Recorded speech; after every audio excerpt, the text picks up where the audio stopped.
Pada tahun 2022, Sri Lanka menjadi sorotan dunia. Sayangnya bukan karena prestasi yang membanggakan. Negara ini mengalami krisis keuangan dan politik besar akibat ekspor yang menyusut, serta utang luar negeri yang terus meningkat. Yang sebelumnya terlihat seperti kisah sukses ekonomi pedesaan menuju industrialisasi modern, justru berubah menjadi mimpi buruk. Jelas bahwa Sri Lanka menghadapi tantangan yang sangat berat. Namun, jika dilihat sekilas, pemulihan Sri Lanka tampaknya berjalan cukup baik. Mata uang mereka menguat, produk domestik bruto atau PDB perlahan mulai pulih, dan pemerintah berhasil mencapai surplus anggaran primer kecil, sebuah langkah krusial dalam melunasi utang mereka, bukan sekadar mengelolanya.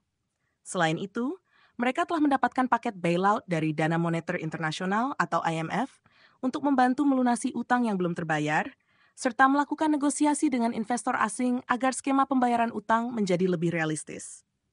Jadi, meskipun Sri Lanka tidak lagi berada di jalur kisah sukses seperti yang diimpikan, mungkin mereka bisa menciptakan kisah comeback.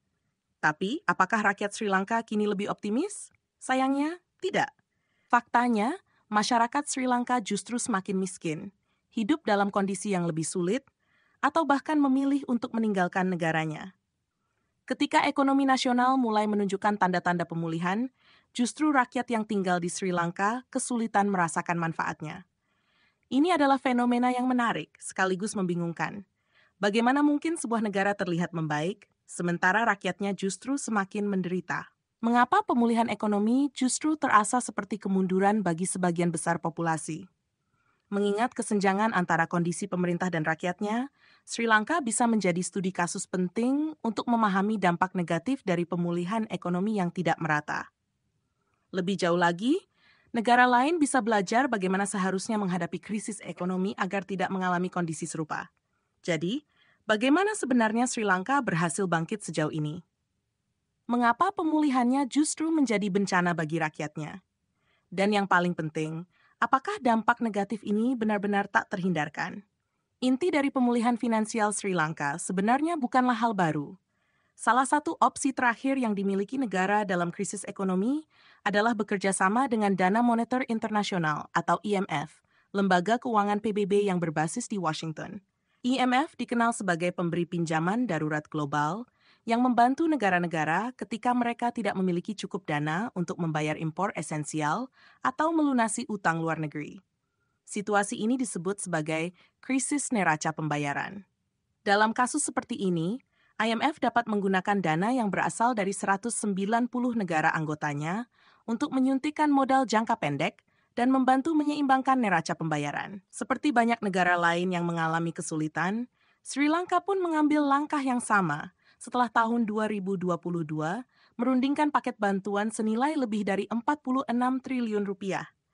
Namun, dana ini tentu tidak datang begitu saja tanpa syarat.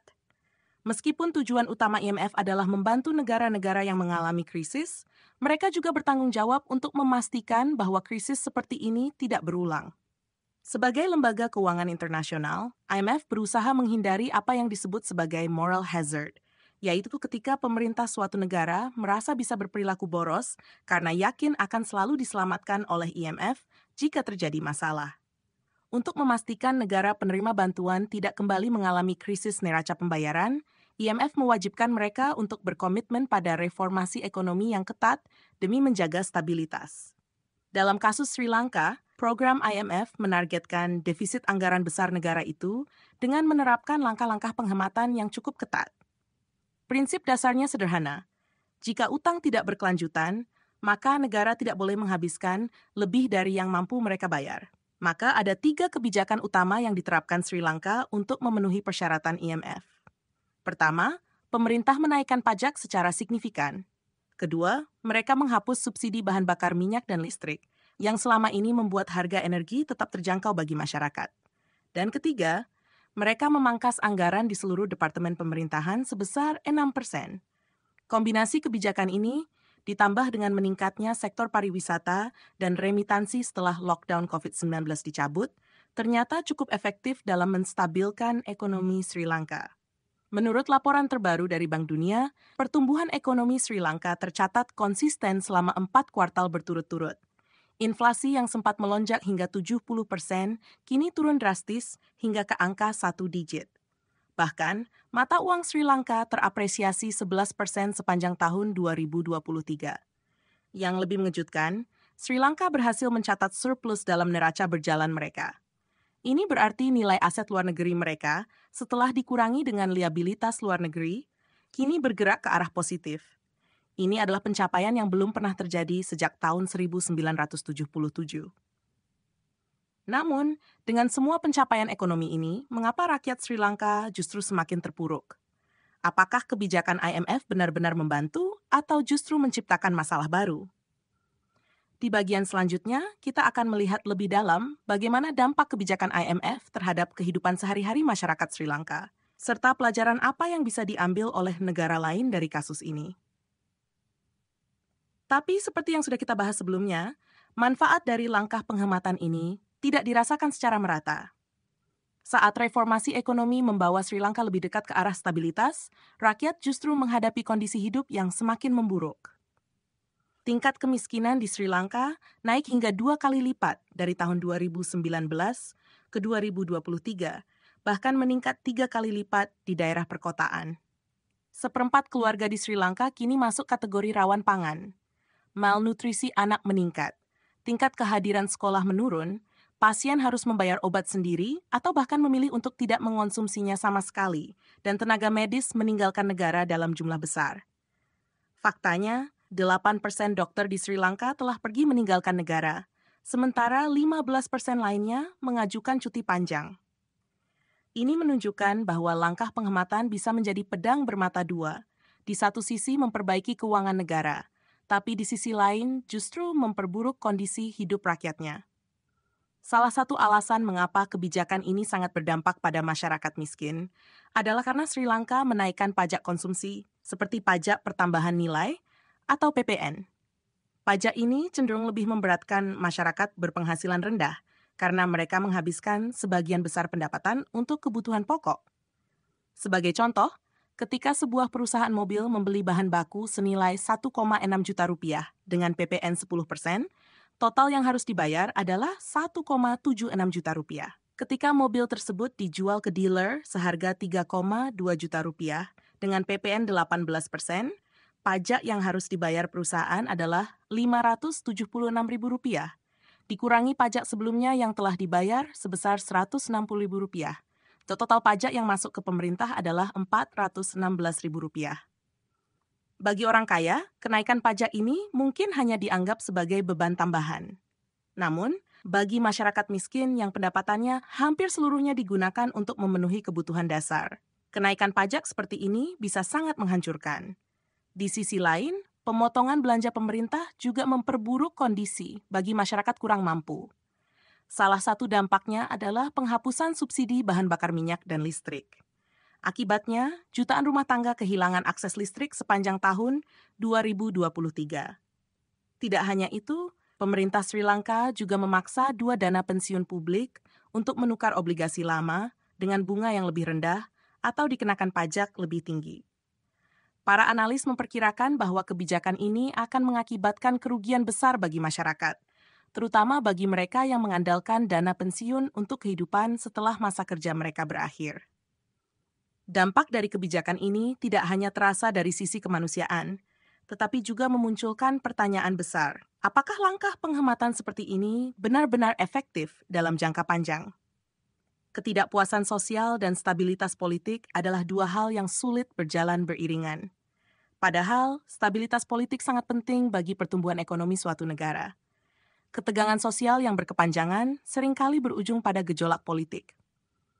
Jika kondisi ini terus berlanjut, investor asing bisa kehilangan kepercayaan dan menaikkan suku bunga pinjaman, yang justru bisa memperburuk krisis ekonomi Sri Lanka, persis seperti yang terjadi sebelumnya. Dalam pemilu terakhir, rakyat Sri Lanka menunjukkan ketidakpuasan mereka dengan memilih kandidat dari pihak ketiga untuk pertama kalinya dalam sejarah negara itu. Presiden baru pun berjanji untuk menegosiasikan ulang syarat bailout dari IMF. Namun, stabilitas jangka panjang Sri Lanka juga sangat bergantung pada kondisi pasar tenaga kerja. Sebelum krisis di tahun 2022, Sri Lanka dikenal memiliki tingkat literasi yang tinggi dan tenaga profesional yang terdidik dengan baik. Namun sekarang, dengan meningkatnya kemiskinan dan pengangguran, serta berkurangnya akses transportasi, banyak generasi muda, calon tenaga kerja masa depan, mengalami kesulitan dalam melanjutkan pendidikan mereka. Ditambah dengan eksodus pekerja terampil yang kecewa akibat kenaikan pajak dan restrukturisasi dana pensiun, masa depan pasar tenaga kerja Sri Lanka terlihat semakin suram.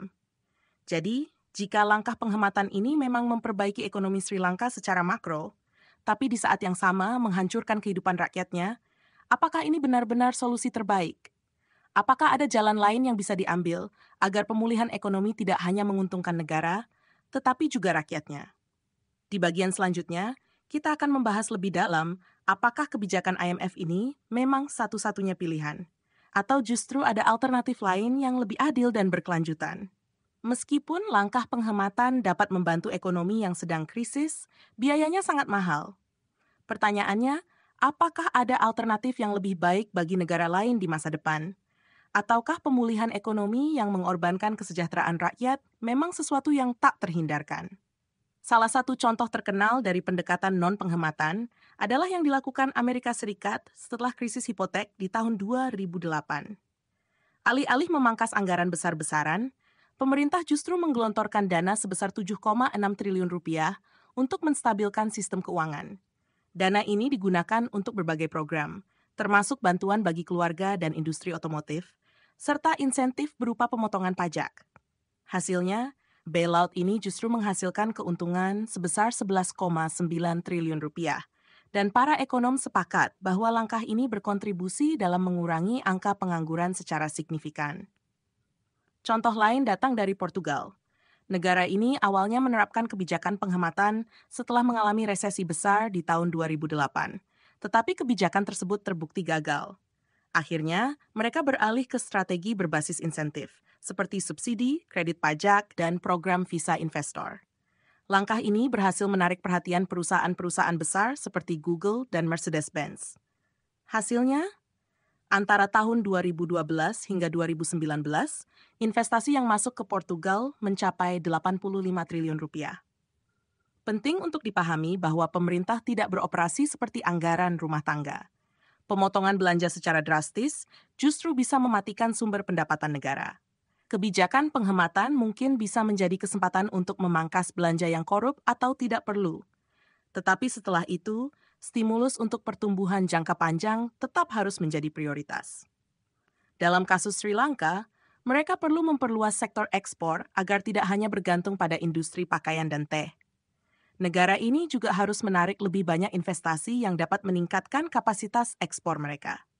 Potensi ekspor yang belum tergarap diperkirakan bernilai sekitar 158 triliun rupiah dan dapat menciptakan 142.000 lapangan pekerjaan baru.